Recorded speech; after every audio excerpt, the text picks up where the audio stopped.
A primeira aliança, que é conhecido por nós como Antigo Testamento, que é a primeira aliança que Deus instituiu por meio de Moisés, que a gente usa o termo lei mosaica.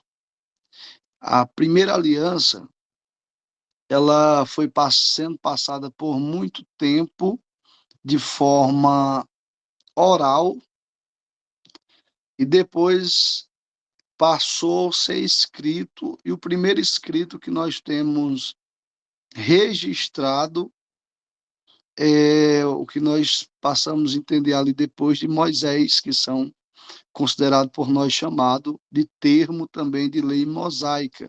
A gente sabe que a lei é de Deus, mas é chamado de lei mosaica por causa que foi entregue por Deus a Moisés. É claro que nós sabemos que não faz sentido alguns livros da Bíblia não ser colocado na ordem que ele está, né? Como o livro de Jó. Imagina você abrisse a Bíblia agora e está lá a história de Jó. Não faz sentido. Não faz sentido nenhum para a gente. Então eu uso sempre a expressão seguinte: a Bíblia ela está escrita em ordem lógica, não cronológica. Por exemplo, nos evangelhos, Marcos é o primeiro a ser escrito, mas não está em primeiro. Se for para a questão histórica, teve algumas cartas de Paulo que foi escrita primeiro do que os evangelhos, mesmo que a história dos evangelhos ocorreu antes.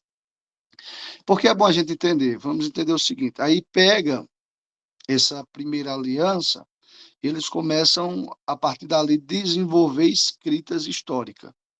Não temos tudo que foi escrito, porque quem lê vai perceber que na época do rei Josias, o pai de Jeremias, sacerdote Ilquias, achou alguns manuscritos, então se perderam muitos manuscritos da primeira aliança.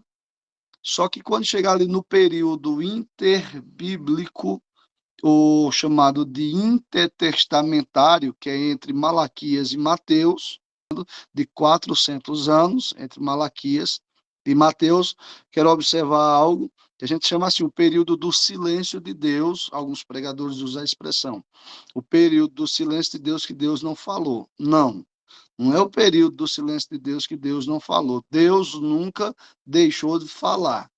Agora temos que entender, Deus falava naquele período interbíblico? Sim. Inclusive no Novo Testamento, quando você abre, você vai ver que tem a Aliana, a profetisa, tem Simeão e outros mais. Deus nunca deixou de falar. No entanto, esse período é que não teve inspiração de Deus para ninguém escrever mais. Deus não levantou profetas inspirados nesse período.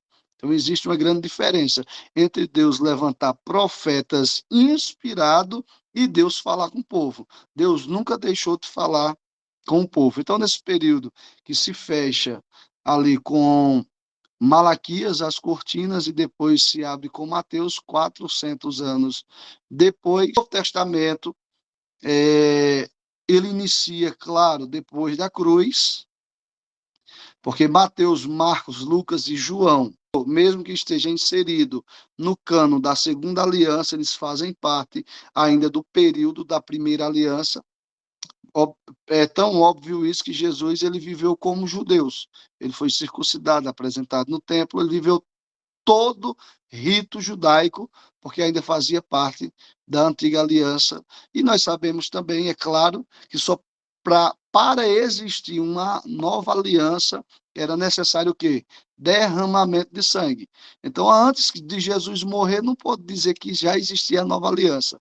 Só é você ler o livro de Hebreus, que a nova aliança passou a existir a partir do derramamento do sangue de Cristo na cruz de Calvário. Por isso que até algumas coisas é interessante você observar isso, porque até algumas coisas, para você entender na Bíblia, isso você tem que saber.